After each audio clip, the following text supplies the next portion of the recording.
যে সমস্ত পুরুষেরা দৈনিক একাধিকবার ইন্টারকোর্স করেন, অর্থাৎ স্ত্রী সঙ্গম করেন, অথবা একাধিকবার মাস্টারবেশন করেন, এগুলোতে আপনারা অলরেডি আসক্ত হয়ে গেছেন।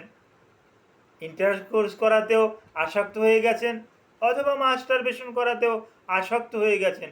এই সমস্ত পুরুষের জন্য বিশেষ একটা পরীক্ষায় দেখা গেছে, সিমেন অ্যানালাইসিস টেস্টে দেখা গেছে যে এদের স্পামের পরিমাণ অতি সামান্য। এই অতি সামান্য হওয়ার পিছনে কতগুলো গুরুত্বপূর্ণ কারণ আছে। এই গুরুত্বপূর্ণ রিজনগুলো আমি এক এক করে আপনাদের মাঝে তুলে ধরব। ভিডিওটা না টেনে পুরো ভিডিওটা দেখলে আপনি উপকৃত হবেন। আসসালামু আলাইকুম রহমতুল্লাহি ওয়া বারাকাতুহু। আমি ডাক্তার মীর শহীদুল ইসলাম। আমার চেম্বার শুভেচ্ছা 255, ঐতিহ্যবাহী শেখঘাট, সিলেট। যে কোনো একটা সার্চ ইঞ্জিনে ডাক্তার মীর শহীদুল ইসলাম এ কথাটি লিখে সার্চ দিলে আপনি আমার সম্পর্কে বিস্তারিত তথ্য পেয়ে যাবেন। জি দর্শক শ্রোতা, আলোচনা করতেছিলাম যে কোনো জিনিসই অতিরিক্ত ভালো না। অতিরিক্ত করতে গিয়ে দেখা যাচ্ছে যে আশানুরূপ ফল পাওয়া যাচ্ছে না। একটা গুরুত্বপূর্ণ মেডিকেলের তথ্য দিচ্ছি। ওয়ার্ল্ড হেলথ অর্গানাইজেশনের তথ্য অনুযায়ী, বা আমরা ডেভিডসনের যে বইতে, মেডিসিনের বইতে যে স্টাডি করেছি তারই প্রেক্ষাপটে একটা গুরুত্বপূর্ণ তথ্য দিচ্ছি। 1 ml সিমেন, 1 ml বীর্যে 40 মিলিয়ন, সর্বনিম্ন 40 মিলিয়ন স্পাম থাকবে। 40 মিলিয়ন কত একটু হিসাব করে দেখেন। 1 মিলিয়ন ইকুয়াল টু 10 লক্ষ, 40 মিলিয়নে 400 লক্ষ। এটা কিন্তু নিম্ন পর্যায়ের। আর সর্বোপরি 1 ml বীর্যে, শুনলে আশ্চর্য হয়ে যাবেন, 1 ml বীর্যে 200 মিলিয়নের উপরেও 200 মিলিয়নের উপরেও স্পাম থাকতে পারে। আমি নিজে অনেক রুগীর স্পাম পরীক্ষা করিয়েছি। এই কাউন্টিংয়ে দেখা গেছে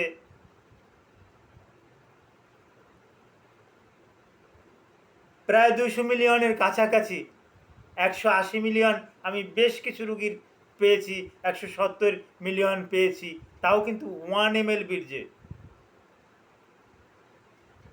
আর গুরুত্বপূর্ণ তথ্য হলো এই, যদি 15 মিলিয়নের কম থাকে তাহলে কিন্তু বাচ্চা দিতে পারে, কনসেপ্ট করতে পারে, আবার অনেক ক্ষেত্রে নাও করতে পারে। চিন্তা করেন, 15 মিলিয়ন এর কম যদি 1 ml থাকে, 1 ml বীর্যে যদি 15 মিলিয়নের কম থাকে স্পাম, সেক্ষেত্রে বাচ্চা নাও আসতে পারে। তো এখন আমি আপনাদেরকে সহজভাবে বুঝিয়ে দিচ্ছি। এটা অন্ডথলি। এখানে এখানে দুটো টেস্টিস আছে। টেস্টিস বোঝেন, দুটো বিচি আছে। এই বিচি দুটোতে অটোমেটিক্যালি সৃষ্টিকর্তা প্রদত্ত এখান থেকে কিন্তু স্পার্ম তৈরি হচ্ছে। আর এইটা ধরেন পেনিস। এই পেনিসের নিচের দিকে রেকটালের একটু উপরে ওখানে আছে একটা আরও গুরুত্বপূর্ণ একটা অর্গান, পোস্টেট গ্ল্যান্ড। এই পোস্টেট গ্ল্যান্ড, ওখানে তৈরি হয় সিমেন, বীর্য তৈরি হয় কিন্তু ওখানে। তো যখন স্পামটা ওই পথ দিয়ে যায়,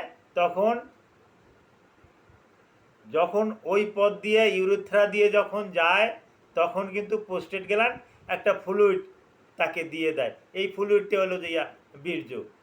তো বীর্য আর মানে স্পাম অ্যান্ড সিমেন, দুটো কিন্তু আলাদা। সিমেন্টটা পোস্টেড গ্ল্যান্ড তৈরি করে, আর স্পামটা তৈরি করে টেস্টিস। আপনাদের জানার জন্য কিন্তু আমি আস্তে আস্তে করে সুন্দরভাবে কথাগুলো বলতে আছি। আমি আবার বলছি, স্পাম তৈরি করে টেস্টিস, অন্ডকোষ, আর সিমেন্ট তৈরি করে, বীর্য তৈরি করে কি বলেন তো? বীর্য তৈরি করে, পারছেন না, আমাকেই বলে দিতে হবে। জি, আমিই বলে দিচ্ছি।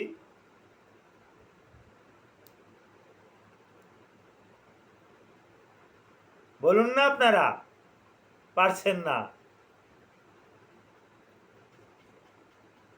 একটু চেষ্টা করে দেখুন, পারবেন। আচ্ছা, তো এভাবে অলরেডি কিন্তু পোস্টেড গ্ল্যান্ড, এখন তো বলেই ফেললাম, চাইছিলাম যে বলবো না, এই পোস্টেড গ্ল্যান্ড কিন্তু এই সিমেন্টটা কিন্তু তৈরি করে। কিন্তু আপনি হাত মারলেন, মাস্টারবেশন করলেন, এই মাস্টারবেশনের পরিপ্রেক্ষিতে বারবার আপনার যতটুকু তৈরি হলো এটা বারবার আপনি ক্ষয় করে ফেললেন। ওখানে তো অতিরিক্ত তৈরি হচ্ছে না, যে না ওটা শেষ হয়ে গেলেই জমজমের পানির মতো লেয়ারটা শেষ হয়ে গেলে আবার লেয়ারটা পূর্ণ হয়ে যাবে, এই রকমের তো না। হ্যাঁ, ওটা শেষ হয়ে গেলে আবার তৈরি হইতে আবার বেশ কিছু সময় লাগে। এটা টেস্টিসেরও সময় লাগে, পোস্টেড গ্ল্যান্ডেরও সময় লাগে। পোস্টেড গ্ল্যান্ডে যে সিমেন্ট তৈরি করে, এখানে পোস্টেড গ্ল্যান্ডেরও সময় লাগে। স্ক্রুটামে যে টেস্টিস আছে, টেস্টিসে স্পাম তৈরি করে, সেখানেও সময় লাগে। কিন্তু আপনি যদি বারবার যদি আপনার স্ত্রীর সাথেও সহবাস করেন, সেক্ষেত্রেও কিন্তু ওই প্রথমবারে যে পরিমাণে বীর্যপাত হবে, দ্বিতীয়বারে কিন্তু কম হবে, তৃতীয়বারে কিন্তু একেবারে কম হবে। সেখানে আমরা মাইক্রোস্কোপ দিয়ে দেখতে পারবো এই স্পামের পরিমাণটা কিন্তু কম।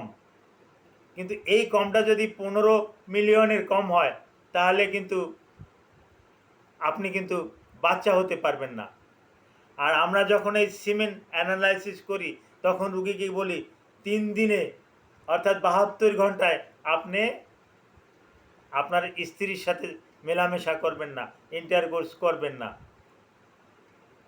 তো যারা এরকমের অতিরিক্ত ক্ষয় করে, মাস্টারবেশন করে অথবা স্ত্রী সঙ্গম করে যারা অতিরিক্ত ক্ষয় করে, তাদের কিন্তু ওই সিমেনে স্পামের পরিমাণ কম। আশা করি আপনাদেরকে বোঝাতে পেরেছি। Thank you all.